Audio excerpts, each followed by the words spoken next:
नमस्कार, उड़ान आईएएस अकादमी के ई लर्निंग प्लेटफॉर्म पर आप सभी का स्वागत है। मैं हूं सुधीर वर्मा और पिछली वीडियो तक हमने 21 अगस्त तक के छत्तीसगढ़ से जुड़े हुए करंट अफेयर्स को कवर कर लिया था। इस वीडियो के अंतर्गत हम 22 अगस्त से लेकर 28 अगस्त तक के छत्तीसगढ़ से जुड़े समसामयिकी घटनाक्रमों पर नजर डालेंगे। तो आइए सबसे पहले एक नजर पिछले वीडियोज में पूछे गए प्रश्नों पर। सबसे पहला प्रश्न आपसे पूछा गया था, हाल ही में स्वतंत्रता दिवस के अवसर पर घोषित नए जिलों में शामिल नहीं है। ऑप्शन था मोहला मानपुर, शक्ति, सारंगढ़ बिलाईगढ़ या सरायपाली। तो इसका सही आंसर है सरायपाली। सरायपाली शामिल नहीं है। अगला प्रश्न था, हाल ही में स्वतंत्रता दिवस के अवसर पर कितने नए तहसीलों की घोषणा की गई है। तो इसका आंसर है ऑप्शन नंबर बी 18। अगला प्रश्न था, हाल ही में कोरबा जिले के 2 पुरातात्विक शैलाश्रय क्षेत्र राज्य संरक्षित क्षेत्र के अंतर्गत शामिल किए गए हैं। ठीक है, इनको राज्य संरक्षित क्षेत्र में शामिल करने हेतु चिन्हित किया गया है। कौन कौन से हैं? ऑप्शन नंबर ए बरहाझरिया और हाथामाड़ा शैलाश्रय। अगला प्रश्न था, मुख्यमंत्री सस्ती दवा योजना का नवीन नामकरण क्या है। तो इसका आंसर है option number A Shri Dhanvantari योजना। अगला प्रश्न था, भारत सरकार के शिक्षा मंत्रालय के स्कूल शिक्षा और साक्षरता विभाग द्वारा वर्ष 2021 के लिए चयनित छत्तीसगढ़ के शिक्षक कौन है। ऑप्शन था श्री प्रमोद कुमार शुक्ला, श्री दीपक कुमार शुक्ला, श्री समीर कुमार शुक्ला या श्री मोहित कुमार शुक्ला। तो इसका आंसर है option number A Shri Pramod Kumar Shukla.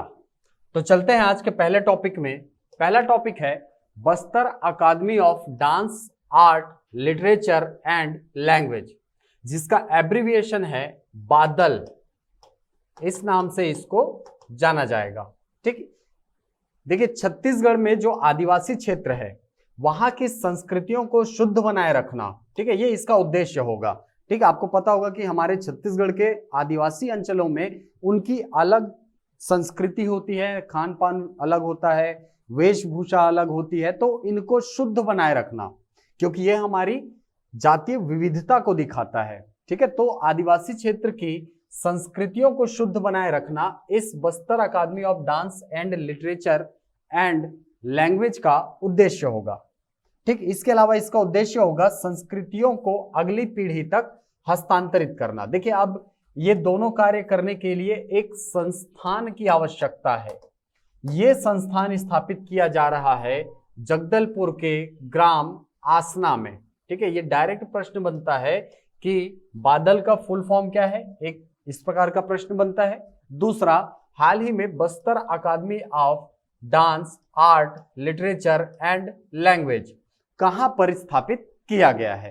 तीसरा प्रश्न यहां से बन सकता है कि ये जो अकादमी स्थापित की जा रही है इसका उद्देश्य क्या है। ठीक, तो इसको अच्छे से याद रखेंगे। कोशिश करिए कि ये जो टॉपिक्स आपको पढ़ाया जा रहा है इसका आप स्क्रीनशॉट लेकर रख लीजिए। ठीक, अब ये जो अकादमी है इसके अंतर्गत जो कलाकार हैं उनको पंजीकृत किया जा रहा है। ठीक, तो कौन कौन पात्र होगा? देखिए, ऐसे कलाकार जो बस्तर जिले की लोकगीत, चैत परब, लेंजा गीत, मारिर सोना, भतरी नाट, इस प्रकार से जो सांस्कृतिक विरासत से जुड़े हुए हैं।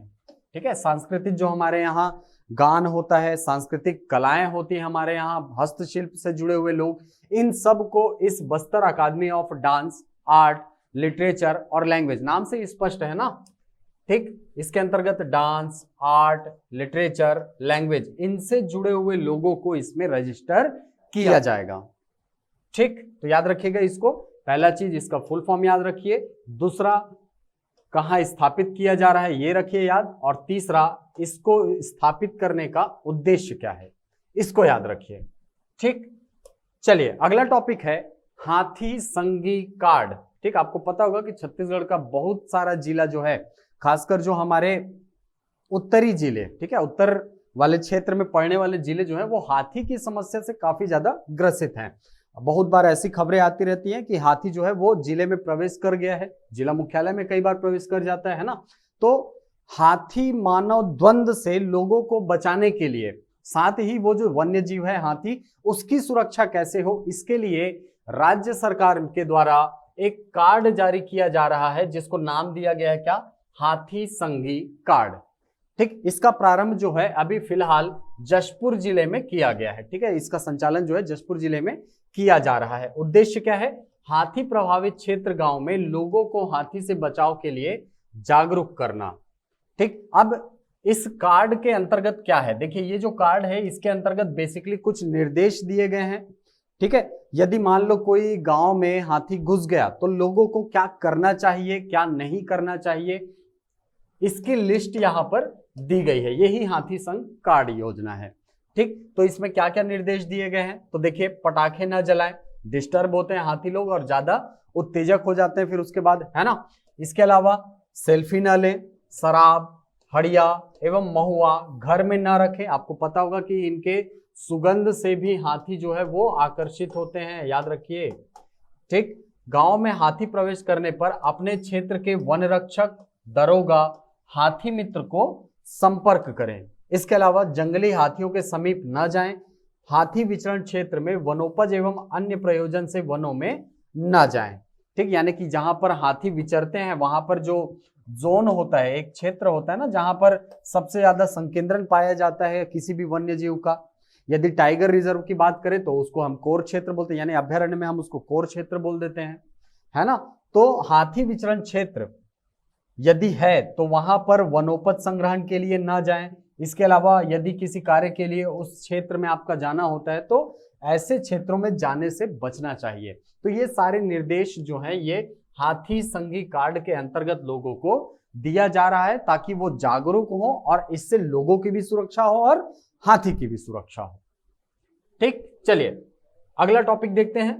अगला टॉपिक है हलषष्ठी पर्व। आपको पता होगा कि माताएं जो है वो अपने बच्चों के लिए स्वास्थ्य और लंबी उम्र की कामना के साथ व्रत रखती हैं। ठीक है, ये कब मनाया जाता है, भाद्रपद षष्ठमी को, आपको पता होगा, है ना।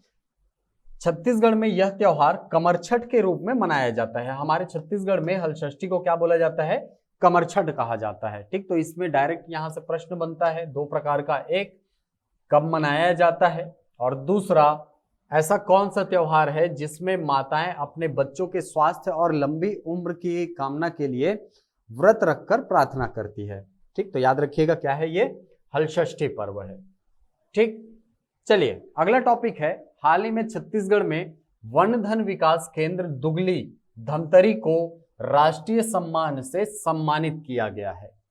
ठीक, क्यों सम्मानित किया गया है, देखिए न्यूनतम समर्थन मूल्य योजना के तहत लघु वनोपज के अधिकतम उपार्जन और प्रसंस्करण के लिए। ठीक, यानी ये जो वन धन विकास केंद्र है दुगली धमतरी का, वहां पर सबसे अधिक जो है लघु वनोपज खरीदा गया है और वहां पर उनका सबसे अधिक क्या किया गया है, प्रसंस्करण किया गया है, प्रोसेसिंग की गई है।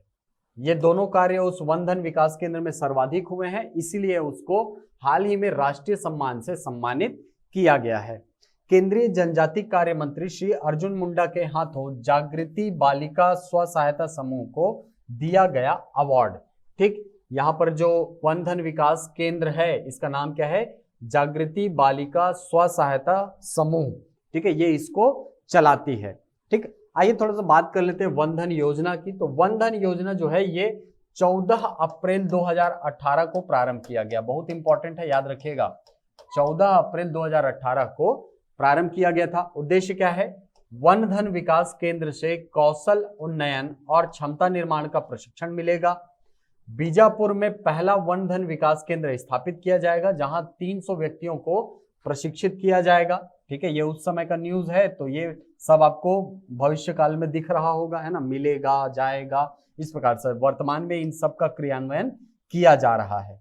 ठीक, प्राथमिक प्रसंस्करण और मूल्यवर्धन सुविधा हेतु 43.38 लाख रुपए जो है ये आवंटित किए गए थे उस समय।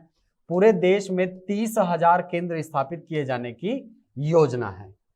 ठीक, तो याद रखिएगा वन धन योजना बेसिकली जो लघु वनोपज से जुड़े हुए लोग हैं, ठीक है, जिनकी आजीविका लघु वनोपजों पर आधारित है, उनका आर्थिक स्तर ऊंचा करने के लिए इस योजना को प्रारंभ किया गया था। और इसके क्रियान्वयन में हाल ही में वन धन विकास केंद्र दुगली धमतरी को सम्मानित किया गया है। ठीक, बहुत इंपॉर्टेंट है, याद रखिएगा। चलिए अगला टॉपिक देखते हैं। अगला टॉपिक है स्वामी आत्मानंद जी की पुण्यतिथि 27 अगस्त को मनाई जाती है। ठीक, देखिए स्वामी आत्मानंद जी जो है वो हाल फिलहाल में काफी ज्यादा चर्चा में रहे हैं। क्यों रहे हैं? क्योंकि इनके नाम पर 2 बड़ी योजनाएं जो है वो हाल ही में घोषित की हैं और चल भी रही हैं। पहली योजना है Swami Atmanand English medium school, आपको पता होगा। ठीक, और दूसरी योजना है धरसा विकास योजना। 6 अक्टूबर 2020 को इसको प्रारंभ किया गया था। ठीक, धरसा विकास योजना 6 अक्टूबर 2020 को चालू हुआ, जबकि Swami Atmanand English medium school है इसको शैक्षणिक सत्र 2020-21 से प्रारंभ किया गया है। इसके अंतर्गत अंग्रेजी माध्यम के स्कूल बनाए जा रहे हैं। वर्तमान में कुल स्कूलों की संख्या कितनी है? तो 171 है ना। पिछले साल कितने बनाए गए थे? 52, और इस वर्ष बनाए गए 119। ये सारे आंकड़े आपको एकदम से याद होने चाहिए। तो बच्चों के मन में ये समस्या है, वो सोचते हैं कि सर ये स्वामी आत्मानंद जी हैं कौन जिनके नाम पर इतनी बड़ी योजनाएं चल रही हैं। ठीक, तो इनके बारे में थोड़ा सा जान लेते हैं। तो याद रखिए स्वामी आत्मानंद जी के बचपन का नाम क्या था? तुलेंद्र था, तुलेंद्र वर्मा। ठीक, बालक तुलेंद्र का जन्म 6 अक्टूबर 1929 को रायपुर जिले के बरबंदा गांव में हुआ। पिता धनीराम वर्मा स्कूल में शिक्षक थे एवं माता भाग्यवती देवी गृहिणी थी। ठीक है, इनके पिताजी का नाम था श्री धनीराम वर्मा। पिता धनीराम वर्मा ने शिक्षा क्षेत्र में उच्च प्रशिक्षण के लिए बुनियादी प्रशिक्षण केंद्र वर्धा में प्रवेश लिया। ठीक है, वर्धा आपको पता होगा।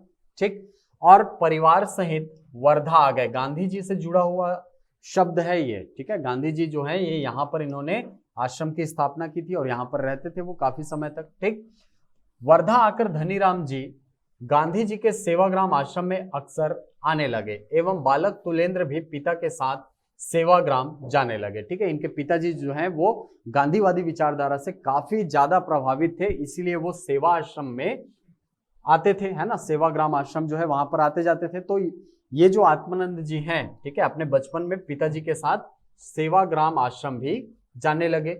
बालक तुलेंद्र गीत व भजन कर्णप्रिय स्वर में गाता था, जिसके कारण गांधी जी उसे स्नेह करते थे। गांधी जी उसे अपने पास बिठाकर उससे गीत सुनते थे। कुछ वर्ष उपरांत धनीराम वर्मा जी रायपुर वापस आ गए एवं रायपुर में 1943 में श्री राम स्टोर्स नामक दुकान खोलकर जीवन यापन करने लगे। बालक तुलेंद्र ने सेंट पॉल स्कूल से प्रथम श्रेणी में हाई स्कूल की परीक्षा पास की और उच्च शिक्षा के लिए साइंस कॉलेज नागपुर चले गए। वहां उन्होंने कॉलेज में छात्रावास उपलब्ध उन्हें नहीं हो सका अलॉट, है ना। फलतः वे रामकृष्ण मिशन में रहने लगे। ठीक है, रामकृष्ण जो आश्रम है वहां पर ये रहने लगे। अब यहीं से इनके जीवन की धारा बदल जाती है। देखिए, रामकृष्ण आश्रम आपको पता होगा कि 1897 में इसकी स्थापना की गई थी स्वामी विवेकानंद जी के द्वारा।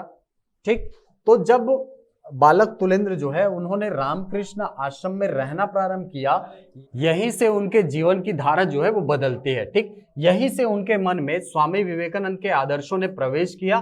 बाद में उन्हें कॉलेज के द्वारा छात्रावास उपलब्ध करा दिया गया। ठीक है, अब देखिए उनको हॉस्टल जो है वो अलॉट हो गया, लेकिन तब तक विवेक ज्योति ने उनके हृदय में प्रवेश कर परम आलोक फैला दिया था। मैं बोलने का मतलब यह है कि विवेकानंद जी के जो विचार है उनसे वो काफी ज्यादा प्रभावित हो गए थे। ठीक, तुलेंद्र ने नागपुर से प्रथम श्रेणी में एमएससी गणित उत्तीर्ण किया। वे रामकृष्ण मिशन की विचारधारा से जुड़कर कठिन साधना एवं स्वाध्याय में रम गए। अब उनके बाद उनके मन में जिज्ञासा उठी रामकृष्ण मिशन के बारे में और उनके विचारों पर वो अधिक से अधिक विचार करने लगे। ठीक, इसके बाद सन 1957 में रामकृष्ण मिशन के महाध्यक्ष स्वामी शंकरानंद ने तुलेंद्र की प्रतिभा, विलक्षणता, सेवा एवं समर्पण से प्रभावित होकर ब्रह्मचर्य में दीक्षित किया। वह उन्हें नया नाम दिया स्वामी तेज चैतन्य। ठीक है, आत्मानंद जी का दूसरा नाम है ये। ठीक है, एक नाम आपने बचपन का पढ़ा क्या? तुलेंद्र, है ना। उसके बाद दूसरा नाम जो उनके गुरु ने दिया, क्या नाम, स्वामी तेज चैतन्य। अपने नाम के ही अनुरूप स्वामी तेज चैतन्य ने अपनी प्रतिभा व ज्ञान के तेज से मिशन को आलोकित किया। अपने आप में निरंतर विकास व साधना सिद्धि के लिए ही वे हिमालय स्थित स्वर्गाश्रम में 1 वर्ष तक कठिन साधना करके रायपुर वापस आए। स्वामी विवेकानंद के रायपुर प्रवास को अविस्मरणीय बनाने के उद्देश्य से रायपुर में विवेकानंद आश्रम का निर्माण कार्य आरंभ कर दिया। ठीक है, आप लोग देखे होंगे जो आश्रम बोलते हैं हम, है ना, विवेकानंद आश्रम, वो इन्हीं के द्वारा इनका प्रारंभ किया गया था। स्वामी आत्मानंद जी जो है वही उन्होंने ही प्रारंभ किया था विवेकानंद आश्रम को बनाना। इस कार्य के लिए उन्हें मिशन से विधिवत स्वीकृति नहीं मिली, किंतु वे इस प्रयास में सफल रहे एवं आश्रम निर्माण के साथ ही रामकृष्ण मिशन बेलूर मठ से संबद्धता भी प्राप्त हो गई। इसके बाद शासन के अनुरोध पर वनवासियों के उत्थान हेतु नारायणपुर में उच्च स्तरीय शिक्षा संस्कार केंद्र की स्थापना भी इस महामना के द्वारा की गई। आप लोग पढ़े होंगे कि नारायणपुर में एक रामकृष्ण मिशन चलता है, जिसके बारे में अभी हाल ही में एग्जाम में भी आया था।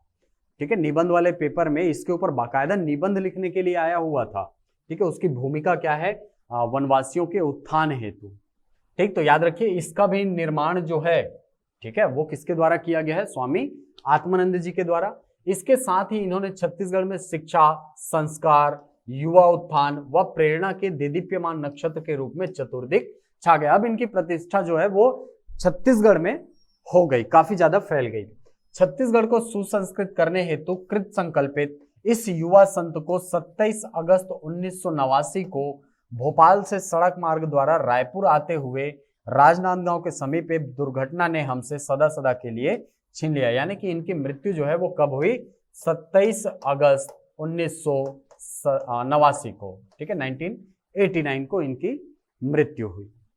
ठीक, तो स्वामी आत्मानंद बहुत इंपॉर्टेंट है आपके एग्जाम के लिए, क्योंकि हाल फिलहाल के एग्जाम्स को देखा जाए, इवन मेंस का जब एग्जाम हुआ था उसमें भी इनसे क्वेश्चन आए थे। इनके नाम पर 2 बड़ी योजनाएं चल रही है, जैसा कि मैंने आपको बताया। दोनों योजनाओं को आप अच्छे से तैयार करेंगे।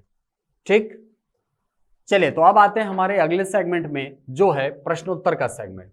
पहला प्रश्न है, Bastar academy of dance, art, literature and language कहाँ स्थापित किया गया है? तो इसका आंसर आप हमको कमेंट बॉक्स में देंगे। अगला प्रश्न है, स्वामी आत्मानंद जी की पुण्यतिथि कब मनाई जाती है? अभी जस्ट पिछले ही स्लाइड में हमने देखा था। ठीक, अगला प्रश्न है, हाल ही में किस वन धन विकास केंद्र को न्यूनतम समर्थन मूल्य योजना के अंतर्गत लघु वनोपज के अधिकतम उपार्जन और प्रसंस्करण के लिए राष्ट्रीय सम्मान से सम्मानित किया गया है? तो इसको भी हमने देखा था, कमेंट बॉक्स में इसका आंसर देंगे।